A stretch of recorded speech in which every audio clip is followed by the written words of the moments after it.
And good morning, good afternoon, and good evening, depending upon where you're joining us from around the globe. This is Robert Leek, Director of Marketing here at eFolder Accent, and I would like to welcome you to a very special webinar here today, focusing on the first line of defense with our special guests from Secure Now.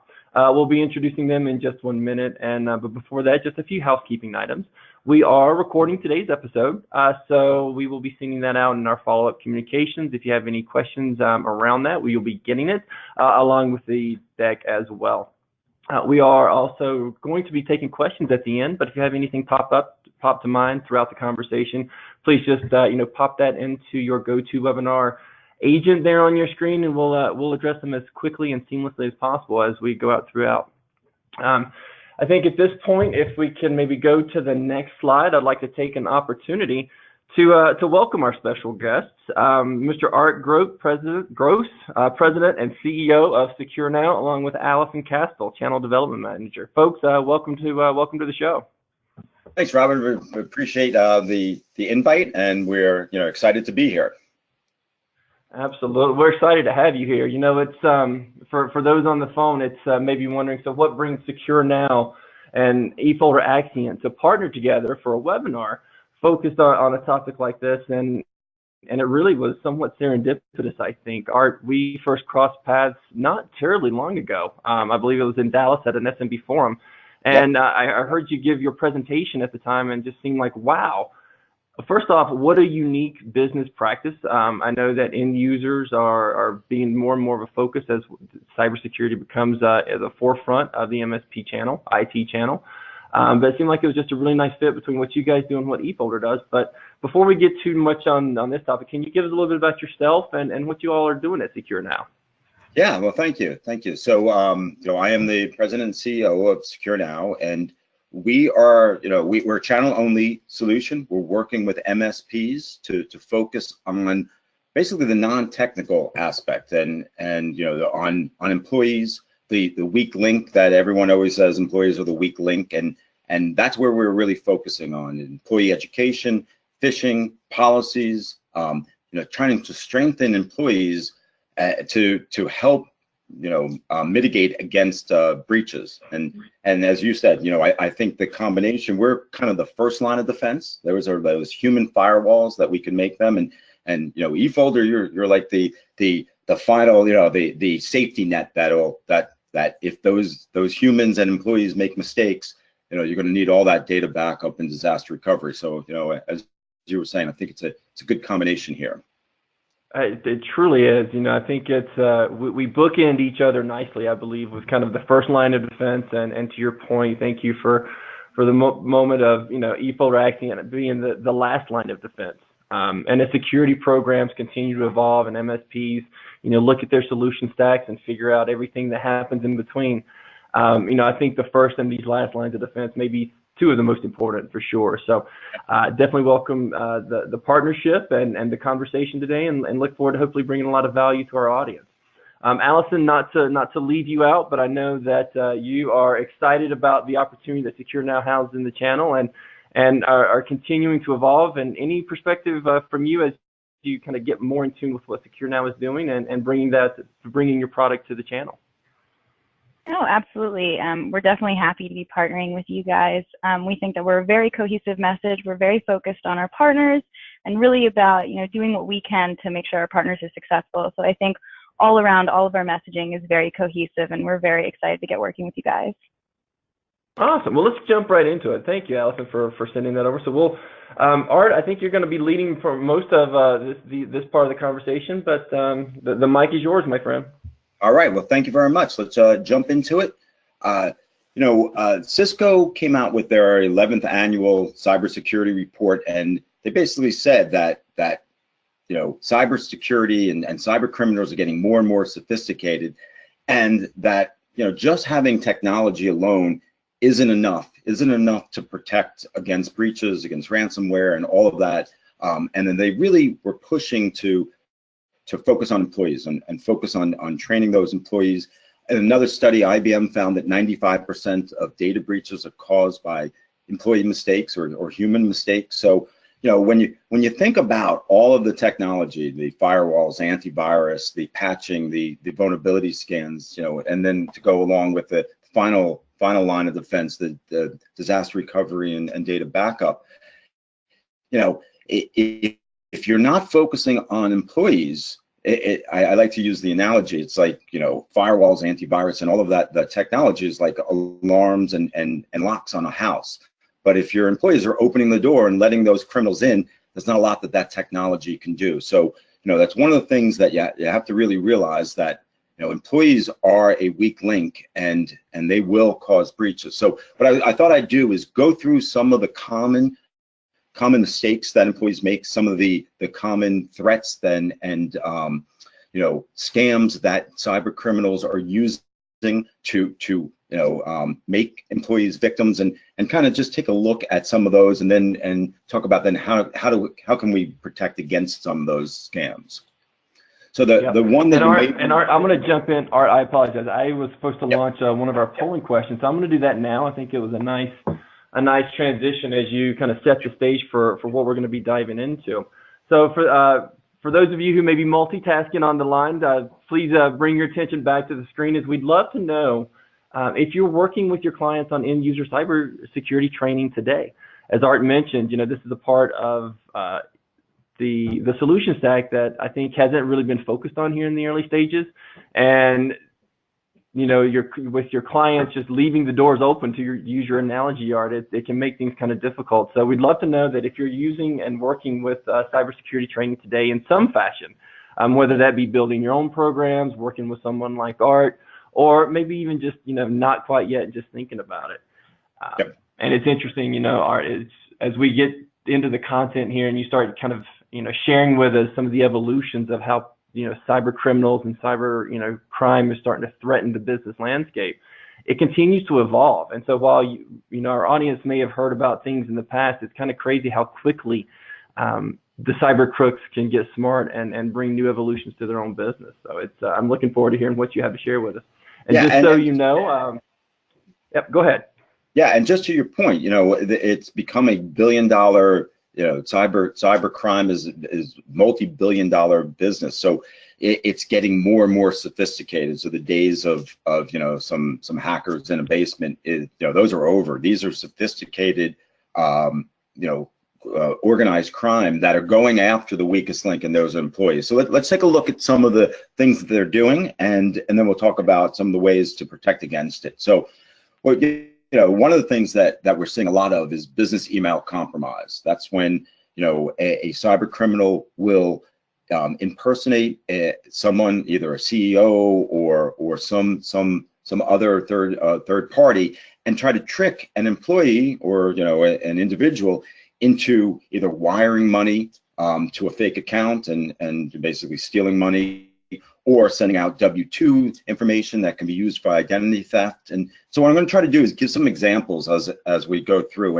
And Yarrow Point, Washington, very small community in the state of Washington, should be the poster child for the SMB breach. The first incident that they had is one of their employees was tricked into wiring $50,000 to cyber criminals. And what it turned out is it looked like it was coming from the mayor. The mayor had requested to make this transfer, and the employee, thinking it was a valid request, went ahead and transferred that money, and Yarrow Point was out $50,000. So again, this is not a lot that technology can do to prevent that. It's really this employee, thought they were doing the right thing. And now to take it one step further, 3 months later, another employee fell for a ransomware attack, and I'll get into that in a second, and the whole network was encrypted, and they had to pay $10,000 in Bitcoin. So 3 months, $60,000, 2 breaches, and I think Yarrow Point, Washington becomes the poster child of SMB breaches and employee mistakes. So, but it's happening everywhere. It's you think about emails from CFOs and emails from CEOs, and a lot of times these criminals are logging into the CEO's account, and they're actually watching the way the CEO emails and the style. So they're getting very good, and so it's hard to tell that this isn't, you know, a legitimate request. So let's take a look. Art, it seems like it's so crazy that one town can get hit not only twice, but twice in such a short period of time. Yep. I mean, I mean, it seems like communication is certainly the key. I'm not sure if they were trying to keep things under wraps or whatever the case was, but if, you know, whether it's a municipality or whether it's a company or even, you know, an MSP managing a base of clients, how can you know, people, I guess, maybe find a silver lining if they do get hit and make sure that they don't get hit again? Yeah, well, that's, you know, and some things like this, you know, you have to put in, you know, before anyone's transferring any money, there should be some kind of two-factor authentication, not in the sense of passwords, but you know, you need a second person to approve some kind of you know, wire transfer. But to your point, Robert, is if that happens, you know, the organization, you have to lick your wounds, but you also have to say, okay, this happened because one of our employees made a mistake. We're going to have to focus on that. We're going to have to focus on making sure that these employees know what, you know, are strengthened. Otherwise, you know, a third one's going to happen in another 6 months. And you know, employees get cautious, but if they don't really know how to, you know, decipher a phishing email, spear phishing email, there's a good chance it's going to happen again. So, you know, it's really important to look at you know, a breach and say, okay, how do we not let this happen again? Where do we strengthen our defenses? You know, look at the ransomware. Okay, it happened. Well, obviously they had to pay because they probably didn't have the data. Well, let's make sure that we have data backup and disaster recovery. So you really have to almost, you know, it's bad to have a data breach, but what you really have to do is take a look at how it happened and how do we avoid it happening again, and, you know, either lower the chance of it happening or lower the impact if it does happen. So I think you know, that's really important to do that analysis and put in those controls so it doesn't happen again.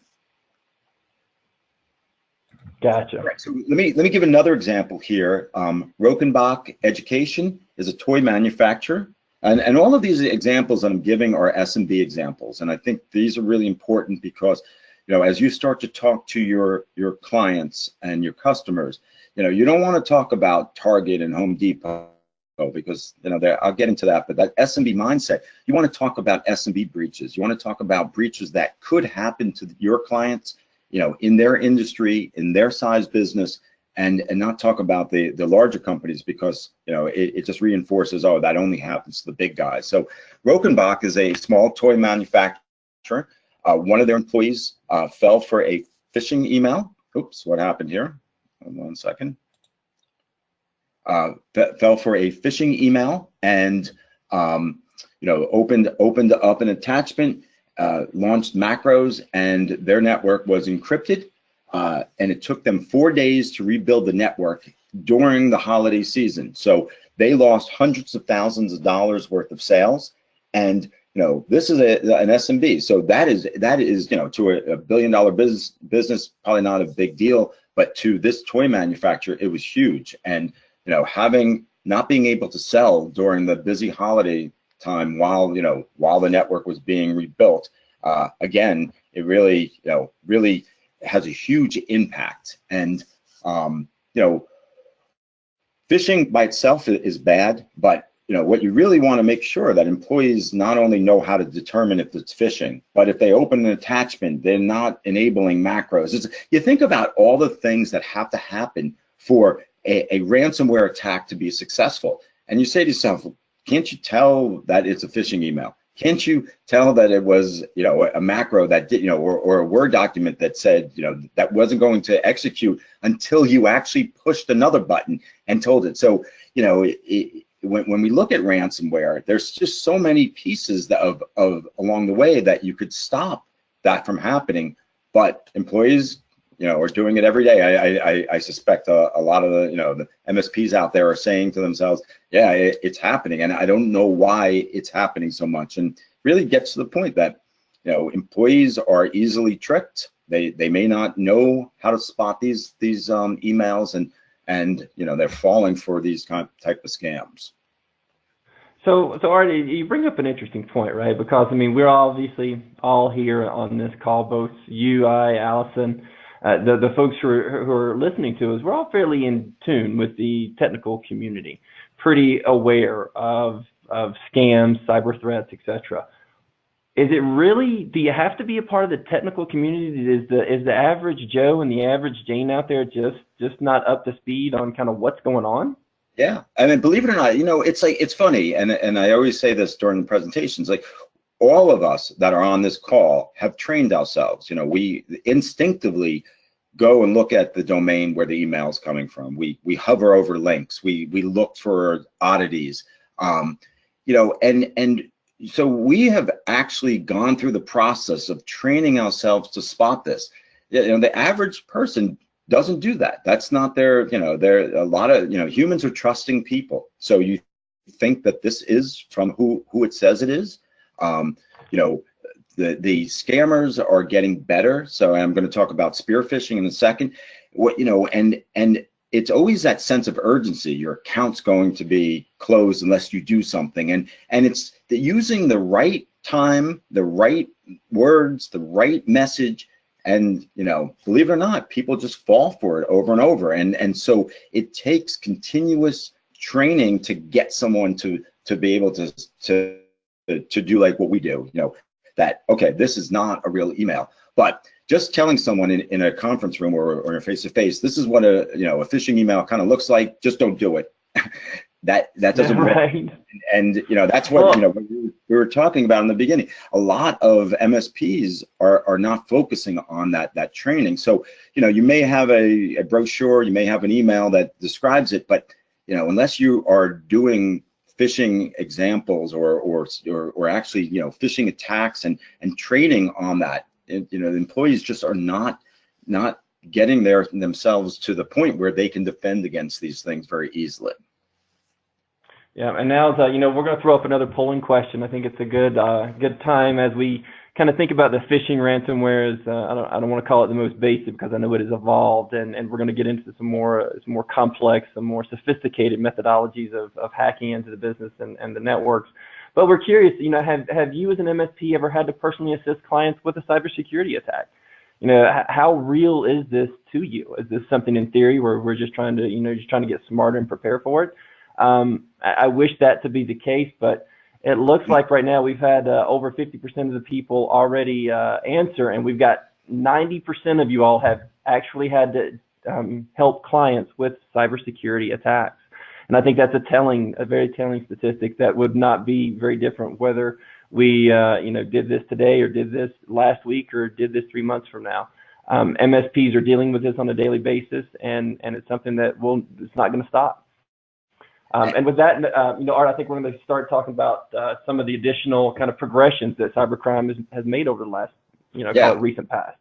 Yeah, and the thing, just to get back to ransomware, it is not only it's a problem for a client, but a client that has ransomware, to rebuild their network, regardless of your backup solution, regardless of your DR solution, it's labor intensive. It is just, it takes time, it takes effort. You have to divert resources from other clients to this client because they're down, they can't function. It is a shared liability, and that's really the way to look at this. A lot of times that you'll get a client who's, I'm not that concerned about this, but it's a shared liability because if they do become a victim of ransomware, it is going to be, it's going to have an impact on not only your client but your MSP as well. All right, and so then we move into spearfishing, and what we're seeing a lot of is the spearfishing, whether it is trying to lead someone towards ransomware or lead them to a website to grab credentials, whether that's financial credentials or credentials into a network or whatever that is. But what we're seeing is all of these data breaches, the LinkedIn data breach, the Dropbox data breach, the Equifax data breach. You think about all of the wealth of information that's out there, and all of that information can be used, to go after a an employee, whether that's a high value target, a CEO, whether that is, an HR person, a finance person, but you use all of that information, and it becomes very, very difficult. Even though we were talking about being able to spot phishing emails, when you get something from Bank America or bank or Amazon, and it has all of this information that's valid, and it looks valid, and it becomes harder and harder and harder to spot that. So we can laugh at, oh, these really bad phishing emails, people are clicking on them and becoming victims. But when you look at some of the sophisticated phishing emails, spearfishing emails, that becomes very, very difficult for even the best of us that can spot these. And again, using that sense of urgency, using data that they've acquired to go after your either your emotions or your feelings or something that they know about specifically about you, it becomes very hard. So you can just imagine from an employee point of view, they can be easily tricked into divulging credentials or clicking on links or opening up attachments. So Hey Art, on that point, we talked about just phishing previously on the previous slide. What specifically makes spearfishing unique? What is it that our audience needs to be kind of aware of as it relates to spearfishing specifically? Yes. So spearfishing, the difference between phishing is usually sent out to hundreds of thousands of people, the same email, and a phishing email is dear customer, dear member. They don't know who you are. Spearfishing is talking to Robert. You're talking about eFolder, having your email address, knowing your physical address. So if you're getting something from a bank, it knows your physical address, it knows your email, it knows your phone number. It becomes, all of this data becomes very, very convincing.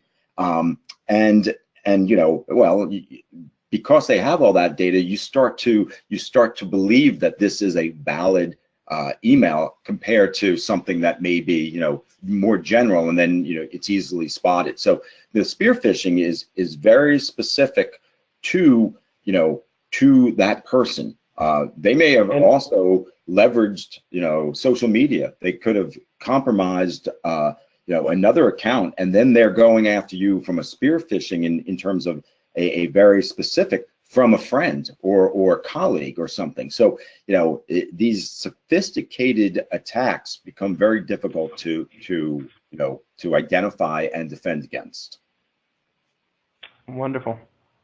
All right, and then there's the other scam that's happening, and as I mentioned, there's the social media scams. But then you're seeing a lot of fake tech support scams, meaning someone's calling and making it seem like they're calling from Microsoft or Apple or something like that, and trying to trick an employee or an individual into either buying services. You have a virus, you pay us and we'll fix your computer, or give us, we're calling from your IT company. We're Joe's MSP that we work with you, and we need to get onto your machine. And when they do that, they are now into the network, and they can move laterally into other resources. So I have a kind of an interesting story. My 88-year-old mother-in-law called me up and said, Microsoft just called me and told me I have a virus on my computer. Now, she was born in 1929. He doesn't have a computer, so it's like, she's like, I didn't know I had a virus. She was actually believing there was something, potentially wrong, but she didn't even have. So the net is so wide with these, but and some of them, again, we're talking about the difference between phishing and spearfishing. A lot of these scams are very, very easily identified. But some are sophisticated, especially if they're using, the name of an MSP or an IT company, and they're making that employee believe that this really is who they say they are, and maybe they have some information to back that up, I know the address of the MSP. I know the address of the networking company or whatever that is, and these employees, will grant them access into the network and potentially, open up a hole that could cause a data breach. So we're seeing these type of scams happening. So all of those scams that I mentioned were all focused on a weak link, which are employees, and really there isn't a lot of technology that can stop it. I mean, obviously spam filters will help in spearfishing, but a lot of these phishing emails are getting around spam filters, and once they're into that employee's inbox or on the phone or that employees now can be tricked into becoming a victim, and we're seeing it over and over. Yep, and I think you touched on kind of a nice transition point as we think about our next topic, right? Is the fact that there are a lot of ways to defend against cybercrime out in the landscape. I'll say we talked about the nice bookend perspectives of Secure Now and what eFolder Axiom brings to the table. But Art, I would love your perspective on kind of the layers approach that MSPs are adopting and kind of putting into their business model as it relates to really protecting the data and the businesses that they're serving. Absolutely. You need a complete stack of security. In the old days, as they say, you used to put a firewall up and there was only one point of entry into the network.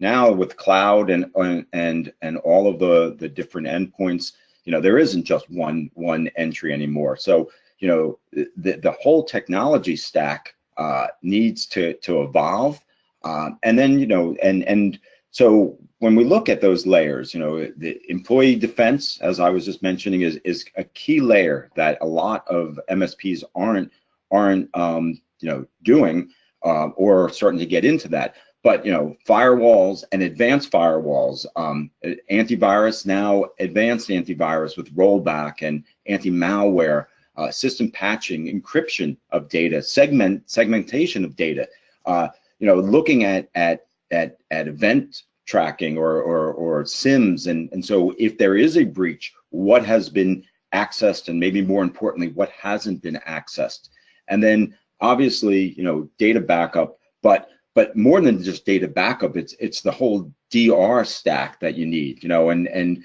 a lot of times it's easy to sell a client on pure backup, but it's really disaster recovery and how you're going to recover from some sort of event, and doing simulated recoveries of all of that. So putting in a complete stack is really important, and it's also a way to move an MSP from just maintaining a network into a more of a security focused, and I think as we see cybercrime evolving, MSPs need to evolve to make sure that they have a security focus, and that will be a pure differentiator from the guy down the block who wants to charge less, who wants to take your client. But if you're showing that you're a security focused MSP with a complete layer, complete layered approach, you're going to demand a higher higher cost than someone else. And I think that from a differentiator, that is a key aspect. All right, so to talk, let's go back to the employee focus, because obviously that's where we are really focused on. Employees are humans, and those damn humans, they are kind of a fickle bunch, right? You can't just bring them into a conference room and tell them with a bat and do not click on these phishing emails, because it doesn't work.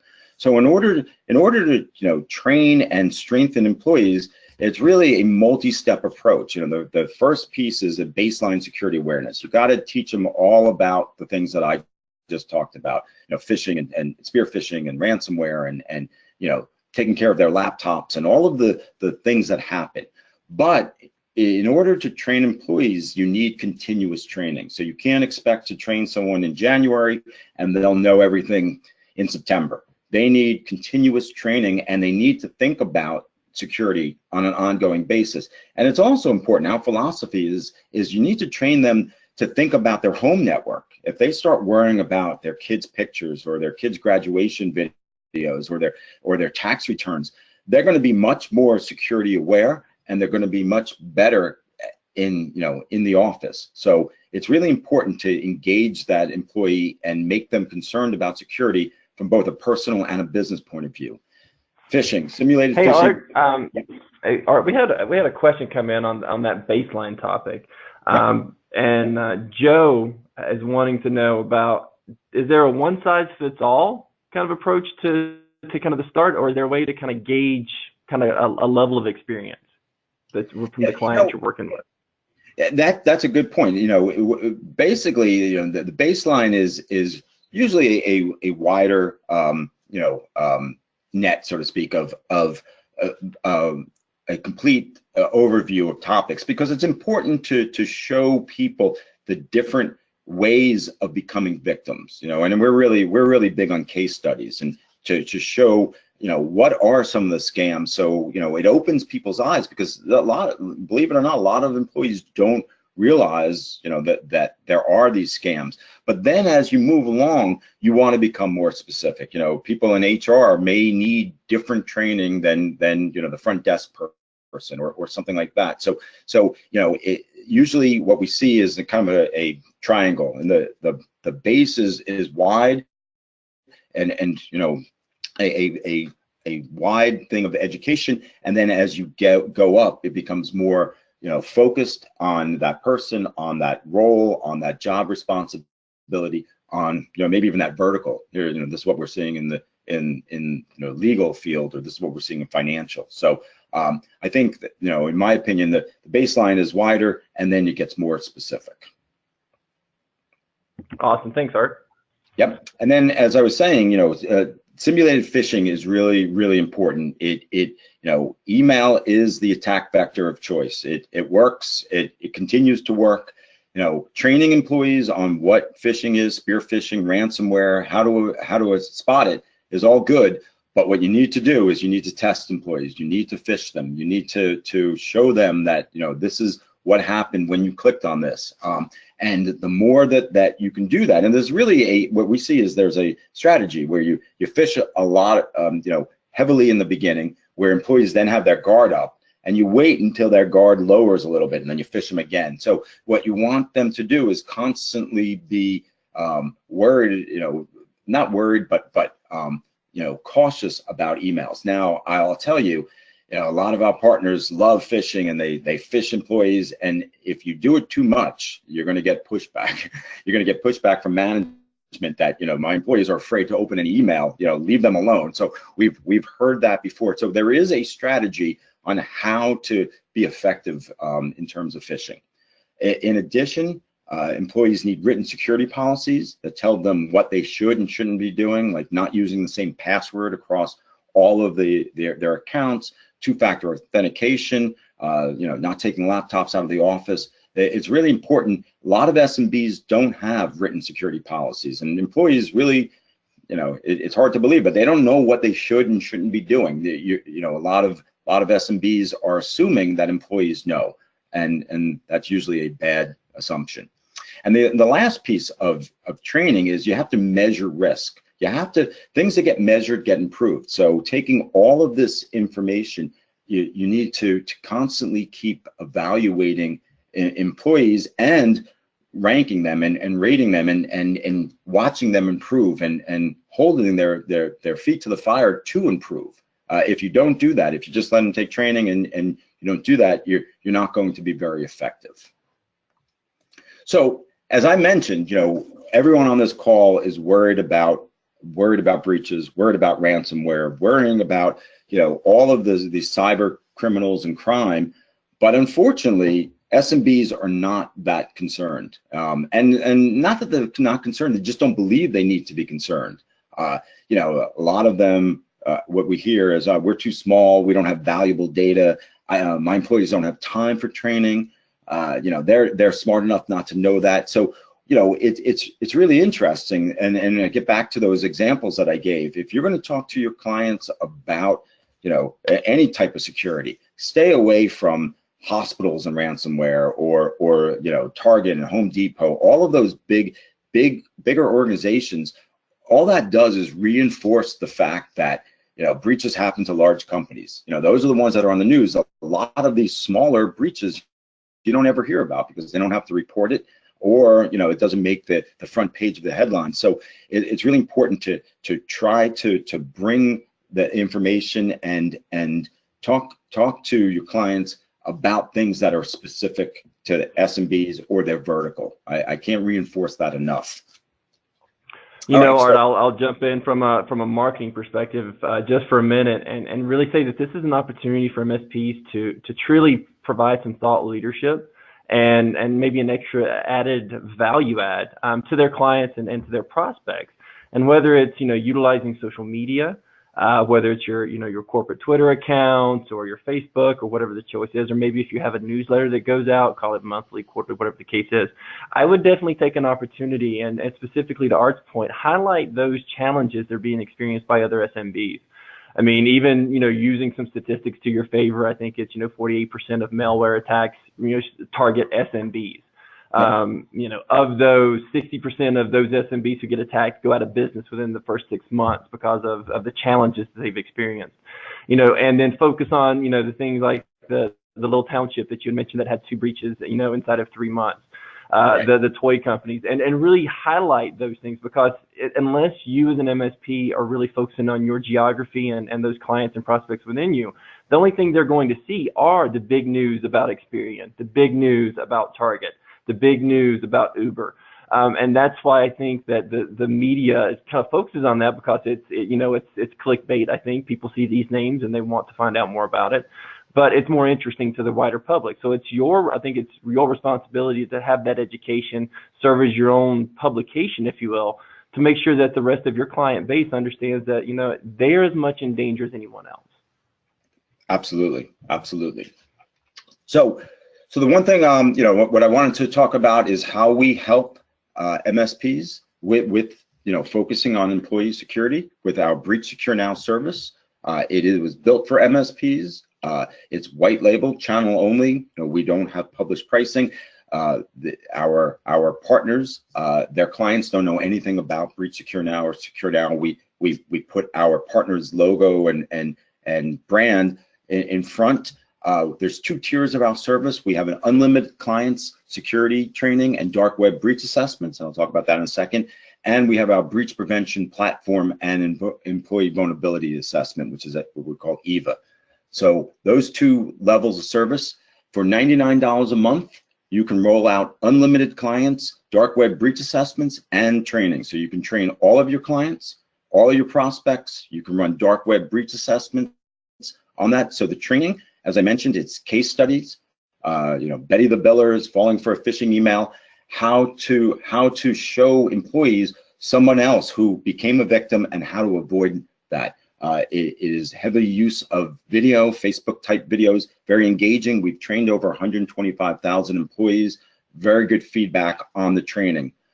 So with this subscription, you can roll out training to all of your clients. You can use it as a prospecting tool. Most of our partners don't charge for this training. They bundle this into their MSP offering. The second part of this is our unlimited dark web breach assessment. So what we'll do for a client or a prospect is take their email domain, and we will find all the accounts that have been breached and all the breaches they've been involved with, Dropbox or Adobe and LinkedIn, Equifax. A great way of showing a client or a prospect, look, there is real risk here. And as I mentioned before, about spearfishing, this is all of the information that they can use to make your employees victims. So, we think that this is a great way of getting a baseline cybersecurity. For $99, you can roll it out to all of your clients. The second piece is a per client upgrade to our breach prevention platform and employee vulnerability assessment. What this does is it then takes training and makes it continuous training. So we We have weekly micro trainings, Facebook type videos, 1 or 2 minute videos that we're sending automatically, sends from our partner's brand with their logo. We have phishing, and we score the phishing fail rate. We look at dark web data for an employee, how many breaches they've been involved with. We take all of this data and we come up with an employee secure score. It's like a FICO score. So instead of measuring a credit strength, this measures security strength. And what we do with that is, from an employee point of view, as you can see over here, we have a leaderboard. So we take the Peloton or the Fitbit type of competition, and we show employees where they rank versus their their peers. But from a management point of view, we take each of those employees and we assign a risk level. So which employee is a high risk, a medium risk, a low risk? They say that employees are your weakest link. But before this, you never really knew which employee was. Well, now we can tell. We can tell which employee potentially is going to cause the next data breach. So, this is a lot more than just training. It's an analytical engine that really gives insight that has never been available before.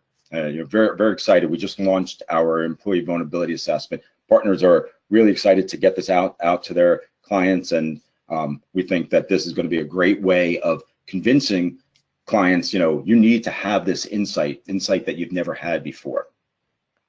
All right, just the pitch here. What we're offering is a first month free, so you can kick the tires, you can roll out training to your clients, you can do dark web breach assessments on all of your clients. First month would be free if you go to breachsecurenow.com/training and use eFolder 99. You'll get the first month free. You'll also get the BPP, the Breach Prevention Platform, and EVA for your own organization, so you can see exactly what EVA is all about. And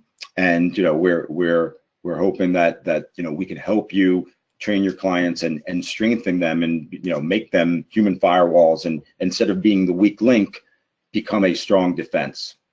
And so, Robert, I'm going to now turn that over to you now. Well, thank you very much, Art. And this is kind of my pitch part of the presentation as well. And it really comes down to I enjoy the title of this is like, someone still clicked the wrong damn link, because somebody is still going to click the wrong damn link. It goes back to our original question to start the thing, to start our webinar. 9 out of 10 of you have dealt with someone clicking the wrong damn link. So that's when eFolder comes to play. So what we've been able to evolve our company to do is provide a suite of data protection solutions. So when someone does click it and shuts things down, or whether some other disaster or data breach of some sort, we're there for you. We started with the original file folder backup over almost 15 years ago at this point, and that's what we built the foundation of this company on. So we have an extremely strong product, daily backup, SQL centric, and really provides a very easy to use tool at the file level. Subsequently, we then kind of looked at the landscape that the MSPs and the IT channel providers were looking at, and saw an evolution both on the data side as well and the technology side, as well as the people side. From a technology perspective, obviously big data continues to grow. We've been talking about cyber threats and the evolution that they've been having over the last 2 decades. And it really has put a strain on making sure that all this data is protected. Compound that with the fact that people, even though they are the biggest risk and they keep clicking the wrong damn links, they also have evolved how we do business. We do business remotely now. We do business on multiple devices continuously throughout the day now. We do business in various components, working with other vendors, other partners, whatever the case is, sharing files. And we saw the need to really evolve how we protect data. The first step to that was investing in a product called Anchor. It's a file sync and share solution that's really so much more. It definitely serves the file sync and share needs with brandable portals and apps, and provides your clients a productivity tool. But there's a security aspect as well, that if they do get hit by something, if they have their files locked down by ransomware or any other reason they can't get to it, for those files that are available through Anchor, they can actually access on their own without even contacting their MSP to get back to the files before into the state before they were hacked or encrypted or whatever the case may be. Subsequently, we also looked at the cloud-to-cloud space and the evolution of Office 365 in the business community and saw a need for backup there. So what Cloud Finder does is provide an entire infinite amount of backup for everything on your Office 365 licenses. So that's email, contact, calendars, and SharePoint. We're actually going to have OneDrive evolving into the solution here this quarter, and really provide the ability to not only get a little bit of margin out of that solution, which we know is pretty tough to sell on thin margins. So provide an insurance policy, and also a way for you to be able to just really provide an insurance and an availability of that data in Office 365 that you might not otherwise have. And then we've really kind of created a new foundation, a new flagship around backup and disaster recovery. We have the Replicate solution that's a chain-free product. It has a lot of efficiencies in the way that data is backed up, managed, and we've had partners tell us that it's improved their operations by 75%. And talk about a profitability boost, it truly provides it. Meanwhile, Axient we just brought into the family in July of last year, and it's a solution that was built from the cloud down. So if you have clients where continuity really matters and minutes truly mean dollars, Axient could be a really nice fit for you and them, where you can have their systems virtualized in the cloud, back up and running, full steam ahead, within minutes. And it's a solution that we think is going to have a lot of value, especially to those higher priority clients where they have a little bit more tangible impact. So I'll stop there and just say that, again, we really enjoy partnering with Art and Secure Now to kind of make sure that your clients are certainly aware as the best that they can, but we want to be there for you and them as well for when something does happen and they need access to that backed up data and those bits and bytes that they might not otherwise have access to. So I think at this point that brings us to the end. Art, we've got a couple of questions here, two from a gentleman named Dwight specifically. One asking about incident response. Not sure. I know incident response could go a lot of different ways.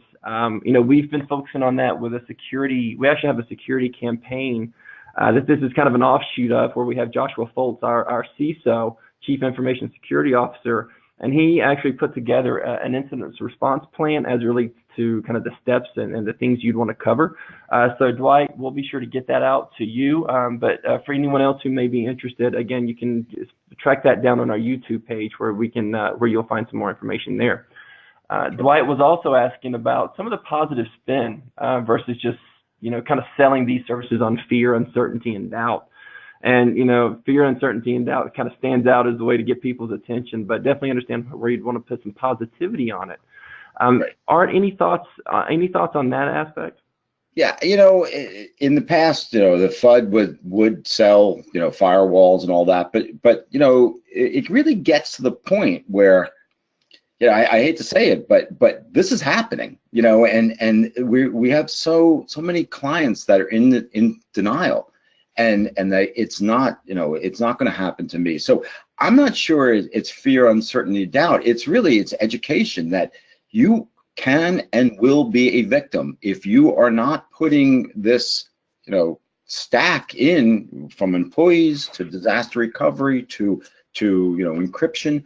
That's going to happen to you. So the days of that you could be hacked. Roll it back 10 years ago. We didn't see a lot of that, right? You could, but now it's really happening. Ransomware is an epidemic in SMBs, and it is devastating. So I don't actually look at it anymore that it's FUD. I look at it as that if you don't do something, if you're not properly prepared, with a complete disaster recovery solution, and you get hit with ransomware, it's going to be devastating. And if you're not training these employees, they're going to make mistakes. So I get to the point where it is such occurring so much that I don't look at it as FUD anymore. I look at it as it's a responsibility of an MSP to open their clients' eyes, and a lot of them aren't really on the same page. So I think it's important to educate them, not just not the fear, but it's education and, okay, this is what you need to do to defend against these real threats, which I really believe are out there now. Yeah, and I think, I think sorry, go ahead, Allison. I would just say another perspective on that would be, while they're unaware right now and they're a major risk, you can take the proactive approach of educating them, and they can become a really vital defense layer to your business, and they can make a strong impact between out of business and a thriving business. Yep. Absolutely. That's an excellent point. And I think I'd also go so far as to say that, as an IT provider, the folks can certainly use your experiences to your benefit. And for those of you who have dealt with this, turn it into a positive case study. Build an entire, maybe build something on your website around it. Certainly use it to highlight in those social channels I mentioned earlier. Perhaps even go so far as to, bring some of the folks that you've helped kind of attack these things into your own lunch and learn type event in your area. I think there's a lot of ways that you could take some of the negative experiences, certainly spin them to the positive. But I think that'll be very much more those tangible that you've actually worked through and those clients that you've helped. As a security provider, we deal with a lot of breaches. We sell HIPAA security services as well, and every time I talk to someone who has been breached or had some lost laptop or ransomware or something, the fear that they have at that moment is it's almost heartbreaking. It really is. But these are business owners, whether they're small business owners, whether they're doctors. They're concerned about growing their business, and now there was an event that happened that they don't know whether they're going to go out of business, whether they can afford to make it through this. If I could just bottle that in a bottle and give it to a prospect and say, just drink this, and for 30 seconds feel what this client who was running a business just like you feels. I think selling security would be the easiest thing in the world. But you can't. But it really, it is just amazing when an organization goes through some sort of security event, how much, how uncertain it is, and how scared business owners are. And it's really, it unfortunately, not everyone's aware of that, and I think it's unfortunate. So to your point, Robert, and yours, Allison, if we can educate prospects and clients about what really happens when a breach happens, and bring it down to where they understand what the impact. You're no longer going to be running a business. You're going to be looking up contacts so you can notify all these people that have been affected. All of this stuff moving away from your core business, it becomes a lot easier to sell them on security solutions and help them. Yeah. So as any last questions come in, we're going to launch our last polling question of the moment, and just wanted to know, whether it's the end user perspective and the training and education that goes around it, perhaps the way that you're backing up your data both on site and or in the cloud. We'd just love to know if you're planning on, addressing and evolving your own cybersecurity, strategies for your MSPs and your clients. So while that sits there, I'll take a moment to, say, Art, Allison, thank you so much for joining us today. I certainly think this has been a wonderful program to be a part of, and thank you for the time. Well, thank you for having us. We really appreciate it, and we value partnering with eFolder, and we're available to answer any questions if anyone has questions after this. And thank you again for giving us the opportunity. Yeah, and I'll just say thank you to everyone on the line with us. At this point, we've got 100% saying yes, they're going to be evolving their cybersecurity strategy in some fashion, and really appreciate that feedback, because we want to make sure that these sessions are able to give you something to act upon, certainly learn a little bit, but most importantly, bring more value to your business. I just saw Robert. I'm sorry. I just saw one of the questions of the link for. I just wanted to answer that. It's breachsecurenow.com/training, and so I've closed that. If you want to go back to that slide, Art, perfect. You're already there. Yep, and the coupon's eFolder 99. So terrific. Well, again, Robert, thank you very much. I appreciate the opportunity, and we're looking forward to working with anyone who wants to focus on that employee security. And again, we're looking forward to working more with eFolder as well. Sounds great. Feelings definitely mutual, Art. Allison, thank you. Sam, appreciate your help today, keeping us on the tech side running well. And with that, we'll bid everyone an adieu. Have a great rest of your Thursday, folks. We'll see you next time. Take care, everyone.